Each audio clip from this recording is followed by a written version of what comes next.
Hello students, this is Kritika and welcome to your favourite channel Kritika BLLB। Students, आज मैं आपके लिए एक लेके आई हूँ इम्पॉर्टेंट वीडियो जिसमें हम डिस्कस करेंगे इकोनॉमिक्स के important question. Economics BLLB first semester में एक सब्जेक्ट है और एक ऐसा सब्जेक्ट जो जिससे हर एक बच्चों को डर लगता है। काफ़ी बच्चों को इकोनॉमिक्स से बहुत डर लगता है, लेकिन आप लोग परेशान मत होइएगा।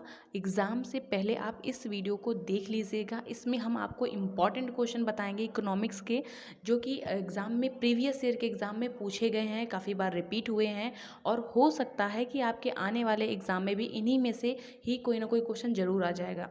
हो सकता है क्या 100% आपके इन्हीं क्वेश्चनों में से ही बनेंगे, क्योंकि मैंने टोटल पूरा जो हमारा जितना सिलेबस होता है उसमें जो इम्पोर्टेंट क्वेश्चन है मैंने उन सभी को इसमें इंक्लूड किया है। तो वीडियो बहुत ही ज़्यादा इंपॉर्टेंट है। आप इन क्वेश्चनों को अच्छे से नोट कर लीजिएगा, इनके आंसर लिख लीजिएगा, प्रैक्टिस कर लीजिएगा, जिससे कि आपके एग्ज़ाम में जब ये क्वेश्चन आए तो आपको नए ना लगे, आप इनका आंसर बेहतर तरीके से दे सको, जिससे कि आपके नंबर भी बहुत अच्छे आएंगे। तो चलिए बिना टाइम वेस्ट किए शुरू करते हैं अपना आज का ये वीडियो। तो उसमें फर्स्ट क्वेश्चन है, जैसा कि आप लोग देख पा रहे हो, अर्थशास्त्र की परिभाषा प्रकृति का विस्तार से उल्लेख कीजिए। एक बात याद रखिएगा, अगर इंग्लिश मीडियम के स्टूडेंट हो तो परेशान बिल्कुल मत होइएगा। आपको थोड़ी बहुत बेसिक हिंदी तो आती होगी, जिससे आपको इतना आइडिया हो जाएगा कि ये क्वेश्चन प्रीवियस ईयर में पूछा गया है, इंपॉर्टेंट है, तो आप अपनी लैंग्वेज में भी उसको लर्न कर सकते हो। ओके, इसमें मैं सिर्फ क्वेश्चन बताऊँगी, कोई इसका आंसर नहीं बताऊँगी, ठीक है। इसलिए आपके लिए भी इंपॉर्टेंट है, आप हिंदी मीडियम से हो चाहे इंग्लिश मीडियम से हो, दोनों के लिए इंपॉर्टेंट है। ओके, क्योंकि एग्ज़ाम पेपर जो होता है वो तो सेम ही होता है, लैंग्वेज का बस डिफरेंस होता है। तो फर्स्ट क्वेश्चन क्या है हमारा, अर्थशास्त्र की इसमें डेफिनेशन और उसकी नेचर और उसका स्कोप पूछेगा, ठीक है। और या इस तरह से भी क्वेश्चन आ सकता है कि अर्थशास्त्र की परिभाषा बताइए तथा भारतीय अर्थव्यवस्था की स्थिति की व्याख्या कीजिए, ठीक है। इस तरह से फर्स्ट जो तो आपका क्वेश्चन होगा आपके एग्जाम जो क्वेश्चन पेपर में आएगा, इस तरह से कोई ना कोई क्वेश्चन एक जरूर आएगा। ओके, अब इसके बाद जो है दूसरा क्वेश्चन, अब परिभाषा से रिलेटेड आता है कि जो भी अर्थशास्त्री हैं मार्शल रॉबिन्सन और ये जो मेहता हैं JK मेहता, इनकी परिभाषा से रिलेटेड एक लॉन्ग क्वेश्चन जरूर आता है। शॉर्ट में भी कभी कभी पूछ लेते हैं कि मार्शल की परिभाषा की विशेषता बताइए, या रॉबिन्सन की परिभाषा क्या थी, ठीक है, या मेहता की परिभाषा क्या थी। शॉर्ट में भी इनसे पूछ लेते हैं और लॉन्ग में भी आ जाता है इस तरह से कि मार्शल रॉबिन्सन के अर्थशास्त्र की परिभाषाओं का आलोचनात्मक परीक्षण कीजिए, या इनकी परिभाषा लिखिए, विशेषता लिखिए इनकी, या इनकी परिभाषा में तुलनात्मक अध्ययन कीजिए, ठीक है। इस तरह से एक क्वेश्चन आता है आपका। थर्ड जो हमारा important question, very important question है, अर्थशास्त्र एक विज्ञान है या एक कला है, इसके पक्ष में तर्क दीजिए, या फिर आ सकता है इसके विपक्ष में तर्क दीजिए, ठीक है। या फिर इस तरह से आ जाए क्वेश्चन कि सिद्ध कीजिए कि अर्थशास्त्र एक विज्ञान है, अर्थशास्त्र के कला होने के विपक्ष में तर्क दीजिए, ठीक है। अर्थशास्त्र विज्ञान है या कला, इन दोनों के इन दोनों में ही कोई ना कोई एक जरूर आएगा, 100% शॉर्ट या लॉन्ग में क्वेश्चन जरूर आएगा। तो इसको भी अच्छे से पढ़ लीजिएगा आप।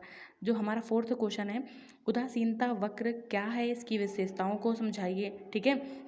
या फिर इसमें पूछ ले उदासीनता उदासीनता वक्र की सहायता से स्पष्ट कीजिए कि उपभोक्ता संतुलन अवस्था किस प्रकार प्राप्त करता है तथा शर्तें समझाइए। बहुत ही ज़्यादा इंपॉर्टेंट क्वेश्चन है। लगभग 3-4 जो मैंने प्रीवियस ईयर के पेपर देखे उनमें लगातार ये क्वेश्चन पूछा गया है, उदासीनता वक्र से रिलेटेड क्वेश्चन। शॉर्ट में आ जाता है, शॉर्ट में नहीं आएगा तो लॉन्ग में तो जरूर आता है क्वेश्चन, ठीक है। इसलिए इसको बहुत अच्छे से पढ़ना। ये प्रतिस्थापन की सीमांत दर से आप क्या समझते हैं, ये भी बहुत ही ज़्यादा इंपॉर्टेंट है। घटती हुई सीमांत प्रतिस्थापन दर का नियम समझाइए, बहुत ही ज़्यादा इंपॉर्टेंट है। और फिफ्थ जो हमारा है, उपयोगिता का अर्थ, प्रकार और इसकी विशेषता है। उपयोगिता से रिलेटेड कोई ना कोई क्वेश्चन जरूर आता है शॉर्ट में, या फिर इस तरह से पूछ ले कि उपयोगिता क्या है, इतने यही बताने के लिए आ सकता है आपके एग्जाम में, या इसकी डेफिनेशन आ सकती है, ठीक है। या फिर एक लॉन्ग क्वेश्चन इस तरह से बन जाता है कि उपयोगिता एक क्रमवाचक विचार है, ना कि गणनावाचक विचार है, ठीक है। इसकी विवेचना दीजिए, ये आ सकता है, ये भी बहुत ज़्यादा इंपॉर्टेंट है। इस तरह से क्वेश्चन पूछा गया है। और ये भी बहुत इंपॉर्टेंट है, सीमांत उपयोगिता विश्लेषण से आप क्या समझते हैं तथा सीमांत उपयोगिता और कुल उपयोगिता में अंतर। इन तीनों क्वेश्चनों में से कोई ना कोई एक क्वेश्चन जरूर आ जाएगा उपयोगिता से रिलेटेड, इनमें से कोई ना कोई क्वेश्चन जरूर आएगा आपका, ठीक है। शॉर्ट में या तो लॉन्ग में 100% इस तरह के क्वेश्चन आते हैं आपके एग्जाम में, ठीक है। अब जो सिक्स में क्या है, प्रभावपूर्ण मांग से आप क्या समझते हैं तथा मांग को प्रभावित करने वाले क्या कारक हैं। याद रखना, मांग और पूर्ति से रिलेटेड भी जरूर कोई ना कोई क्वेश्चन आ जाता है।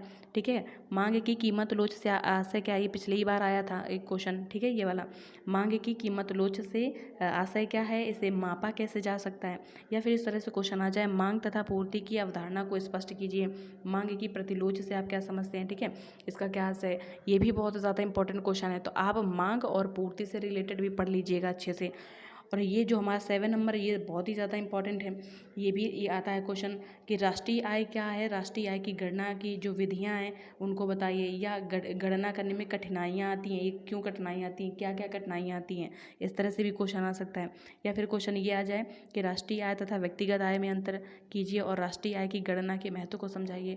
ठीक है, राष्ट्रीय आय और व्यक्तिगत आय भी आता है, कभी कभी पूछ लेता है व्यक्तिगत आय क्या है या राष्ट्रीय आय क्या है, शॉर्ट में इस तरह से पूछ ले, या इन दोनों को एक साथ पूछ ले, इनकी गणना विधि पूछ ले या इनमें अंतर पूछ ले। इस तरह से भी आपके एग्जाम में क्वेश्चन आते हैं। 8 नंबर, ये भी क्वेश्चन हमारा बहुत ही ज़्यादा इंपॉर्टेंट है। इसमें क्या है कि शुद्ध राष्ट्रीय उत्पाद तथा शुद्ध घरेलू उत्पाद में संबंध बताइए। बहुत ही ज़्यादा इंपॉर्टेंट है। और या तो ये नहीं आएगा तो आपका इस तरह से आ जाता है कि सकल घरेलू उत्पाद तथा सकल राष्ट्रीय उत्पाद की धारणा स्पष्ट कीजिए, या इनमें अंतर पूछ लेगा, या इनको अलग अलग शॉर्ट क्वेश्चन में आ जाएगा कि सकल घरेलू उत्पाद क्या है या सकल राष्ट्रीय उत्पाद क्या है। ये भी हमने जो अभी प्रीवियस ईयर का एक पेपर डिस्कस कराया था अभी, तो उसमें आप लोगों ने देखा था कि आया था कि सकल राष्ट्रीय उत्पाद की अवधारणा या धारणा इसके लिए। ठीक है, तो ये भी इंपॉर्टेंट क्वेश्चन है। उत्पत्ति हास्य, ये भी आपके सिलेबस में एक है टॉपिक, ये भी इंपॉर्टेंट है आपका। उत्पत्ति हास्य से रिलेटेड भी क्वेश्चन आता है। इसमें आ जाएगा कि उत्पत्ति हास्य नियम या परिवर्तनशील अनुपातों का नियम से आप क्या समझते हैं, तथा उत्पत्ति हास्य नियम का प्रयोग किन किन क्षेत्रों में होता है। ये भी इंपॉर्टेंट क्वेश्चन है। इस तरह से आ जाएगा शॉर्ट में, ये क्वेश्चन शॉर्ट में ज़्यादा पूछा जाता है। ठीक है, या फिर इस तरह से आ जाए उत्पत्ति वृद्धि नियम तथा उत्पत्ति समता नियम से आप क्या समझते हैं। उत्पत्ति वृद्धि के लागू होने का कारण क्या है, इस नियम के लागू होने का कारण क्या है, इस तरह से पूछ ले एग्जाम में। ठीक है, तो ये क्वेश्चन लॉन्ग में बहुत कम पूछा जाता है, ये शॉर्ट में ज़्यादा आता है। अब ये जो हमारा आया है सबसे ज़्यादा इंपॉर्टेंट क्वेश्चन, ये बहुत इंपॉर्टेंट टॉपिक कह सकते हो एक आप, कि एक आपका आता है एकाधिकार और एक अल्पाधिकार, एक पूर्ण प्रतियोगिता। इन तीनों में ही कोई ना कोई एक लॉन्ग क्वेश्चन तो 100% आपका एग्जाम में आएगा। ठीक है, तो आप इन तीनों को पढ़ लीजिएगा, और इन तीनों में कोई ना कोई एक लॉन्ग क्वेश्चन में आता है और आधा इसमें कोई ना कुछ इसमें शॉर्ट में भी पूछ लिया जाता है। जैसे एकाधिकार की परिभाषा दीजिए तथा एकाधिकार प्रतियोगिता की विशेषताएं बताइए। एकाधिकार प्रतियोगिता के फर्म के संतुलन को स्पष्ट कीजिए। ठीक है, या फिर इस तरह से आ जाए कि अल्पाधिकार किसे कहते हैं, अल्पाधिकार की प्रमुख विशेषताएं बताइए। अल्पाधिकार प्रतियोगिता के अंतर्गत मूल्य तथा उत्पादन का निर्धारण कीजिए, ये भी आ सकता है इस तरह से। और ये पिछली बार तो ये वाला क्वेश्चन आया ही था। पूर्ण प्रतियोगिता से आप क्या समझते हैं, पूर्ण प्रतियोगिता में फर्म के संतुलन को स्पष्ट कीजिए, ये भी बहुत इंपॉर्टेंट क्वेश्चन है। अभी पेपर हमने जो आपको दिखाया था उसमें पढ़ा भी है, अभी इसमें प्लेलिस्ट में पड़ी हुई है। BLLB फर्स्ट सेमेस्टर के जितने भी पेपर हैं मैंने अपलोड कर दिए हैं, आप चाहो तो वहाँ से चेक कर सकते हो इसका PDF, और उसका प्रीवियस ईयर का पेपर भी चेक कर सकते हो, वहाँ से मैच कर सकते हो कि कितने क्वेश्चन हैं जो उसमें मैच करते हैं। ठीक है, अब नेक्स्ट जो देखेंगे ये भी बहुत ज़्यादा इंपॉर्टेंट क्वेश्चन है। कभी कभी इस तरह से आ जाता है कि पूर्ण प्रतियोगिता और अपूर्ण प्रतियोगिता, जिसे हम अल्प अधिकार प्रतियोगिता कहते हैं, एकाधिकार, इन तीनों जो बाजार हैं इन तीनों में अंतर पूछ लेता है। ठीक है, अब जो हमारा 11 नंबर क्वेश्चन है ये भी इंपॉर्टेंट क्वेश्चन है। ये भी पिछले आया था एग्जाम में क्वेश्चन कि उत्पादन फलन से आप क्या समझते हैं, प्रकार तथा विशेषताएं बताइए।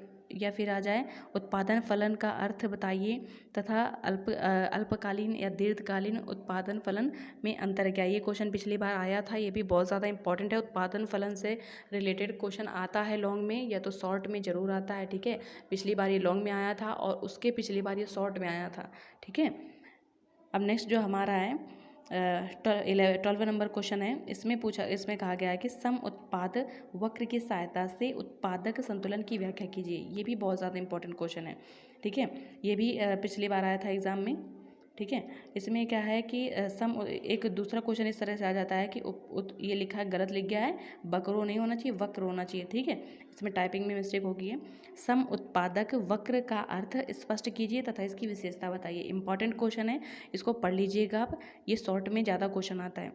लास्ट जो हमारा है 13 नंबर, इसमें क्या है कि केन्ज, इसमें पूछा गया है कि केन्ज के सिद्धांत के अनुसार ब्याज का निर्धारण कैसे होता है। केन्ज के सिद्धांत के अनुसार ब्याज का निर्धारण कैसे होता है, या फिर यह जाए ब्याज किसे कहते हैं, शुद्ध ब्याज तथा कुल ब्याज में अंतर स्पष्ट कीजिए।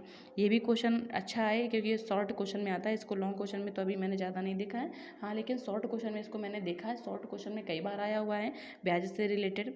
और जो हमारा 14 नंबर है ये भी इंपॉर्टेंट क्वेश्चन है, कीन्स का रोजगार का सिद्धांत की आलोचनात्मक व्याख्या कीजिए। ये एग्जाम में आया था, पेपर में आप चेक कर सकते हो, 1-2 प्रीवियस ईयर में मैंने इसको देखा है, ये आया हुआ है इसलिए इंपॉर्टेंट है, आप इसका भी पढ़ सकते हो।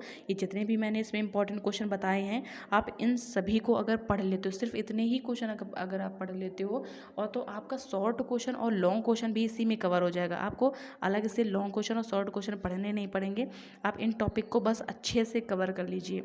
ओके, और बाकी अगर कोई क्वेरी हो, कुछ पूछना हो आपको, तो कमेंट में आप पूछ सकते हो। बाकी जितने इंपॉर्टेंट क्वेश्चन थे मैंने इसमें अपलोड कर दिए हैं।